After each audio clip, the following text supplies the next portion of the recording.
कालमती गांव में एक पत्ता तक नहीं हिल रहा था। बस भयानक गर्मी और मौत जैसा सन्नाटा था। पर सबसे अजीब बात यह थी कि गांव के खेत में गड़ा वह लकड़ी का पुतला हर रात अपने आप एक कदम आगे बढ़ रहा था। इसलिए गांव में खौफ इतना था कि शाम ढलते ही लोग अपने अपने दरवाजे बंद कर लेते थे, क्योंकि किसी ने भी उस पुतले को वहां नहीं गाड़ा था। लोग कहते हैं वह एक रात अचानक जमीन फाड़कर बाहर निकल आया था। लेकिन एक रात गांव के उस सन्नाटे को एक दर्दनाक चीख ने चीर दिया। सुबह एक औरत की लाश उसके घर के बाहर पड़ी मिली। उसका शरीर बिल्कुल नीला पड़ चुका था, जैसे किसी ने उसके जिस्म का सारा खून चूस लिया हो। और उस दिन से रात होते ही गांव में कुत्तों के रोने की आवाजें गूंजने लगी। लोग डर के मारे रात भर सो नहीं पाते थे, क्योंकि हर रात उन्हें अपने बंद दरवाजों के बाहर से अजीब अजीब आवाजें सुनाई देने लगी थी। लोग अपने बच्चों को सीने से लगाए अंधेरे में थर थर कांपते रहते, लेकिन फिर भी सुबह होते ही किसी न किसी की लाश मिलती थी और उनके चेहरों पर डर साफ दिखाई देता था। इसलिए गांव वालों का डर अब भयानक दहशत में बदल चुका था। ऐसा लगने लगा था जैसे अगला नंबर किसी का भी हो सकता है। फिर एक दिन सब मिलकर सरपंच के पास आकर विनती करने लगे, ये सब कैसे रोका जाए।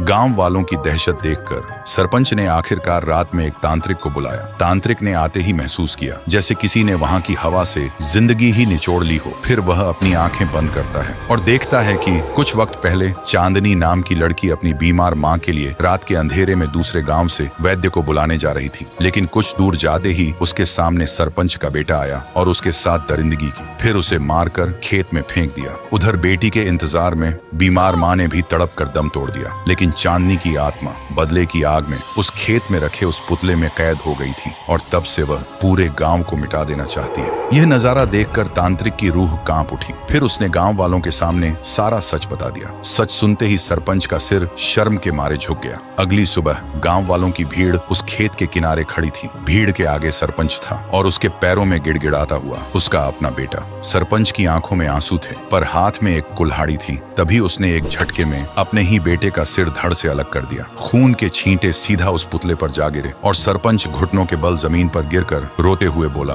तेरा बदला पूरा हुआ चांदनी। इस पापी खून से अपनी प्यास बुझा ले और इस गांव को बख्श दे। तभी आसमान का रंग बदल गया और देखते ही देखते वह पूरा पुतला राख बनकर हवा में उड़ गया। उस दिन के बाद से कालमती गांव में मौत का सिलसिला तो रुक गया था, लेकिन उस खेत की तरफ जाने की हिम्मत आज भी कोई नहीं करता। तो दोस्तों, बुरे काम का अंजाम हमेशा बुरा ही होता है। आप अपने पाप दुनिया से तो छुपा सकते हैं, लेकिन ऊपर वाले से कभी नहीं छुपा सकते।